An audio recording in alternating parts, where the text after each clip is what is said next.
Hello mga kakusina! Today we will be cooking stuffed bell peppers. And for this recipe, tayo po ay gagamit ng ground beef.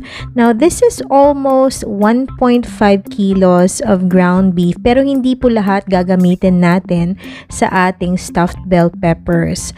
500 grams lang po ang gagamitin natin and the rest will be for another recipe na ilalabas natin sa susunod na video. Now, the way that I prepare the beef, I put it straight into the cooking pan and igigisa po natin siya sa sarili niyang juices and sarili niyang beef fat. I'm also adding salt to enhance the flavor of the beef. I purchased my ground beef from SNR BGC and I got a good deal for the price mga kakusina dahil for almost 1.5 kilos of ground beef, less than 400 pesos lang po ang nagastos ko. Once na nag-iba na ang kulay ng ating beef, we will season this with black pepper and continue to cook our beef until the meat juices have dried out and nagigisa na po siya sa sarili niyang mantika. Now, once the fat is drawn out of the beef, we can add our aromatics. I'm adding garlic and minced onion. Red onions po or white onions, depende na po yan sa inyo.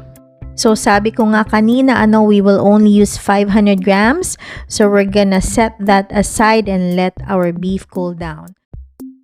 Now, we're going to use two kinds of cheese. I am shredding mozzarella cheese and another cheese for topping our stuffed bell peppers. Going back to the beef na pinalamig natin, I am adding 1 can of whole kernel corn, or it's up to you if you want to add diced carrots, and then 1 small bowl of cooked white rice.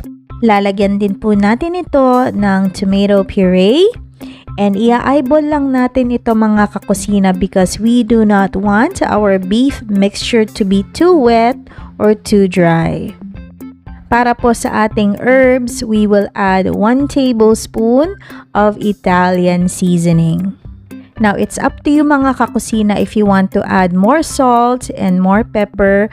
Pero enough na po yung nailagay nating salt and pepper kanina. So, okay na po ito. Hindi na po natin i-adjust yung ating timpla.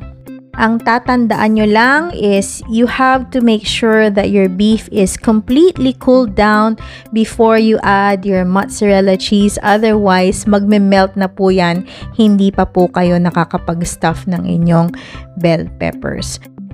So I'm using large pieces of bell peppers. I remove the seeds, of course, and the membrane, and I'm gonna start stuffing. In my case, I was able to stuff 10 pieces of half-sliced bell peppers. Pero depende po yan sa inyo, no? Dahil kapag bumili naman tayo ng bell peppers ay hindi naman po tayo pare-pareho ng nabili. So it's up to you kung gusto po ninyong overflowing ang inyong stuffing or sakto lang. Now, to prepare my air fryer, I always line it with parchment paper para po hindi po ako mahirapang maglinis mga kakusina. Sa size ng aking frying bin, I'm only able to air fry 3 stuffed bell peppers at a time. And of course, bago natin ito isalang sa ating air fryer, we are going to top it with the pizza topping cheese. We're gonna air fry our stuffed bell peppers for 15 minutes at 180 degrees.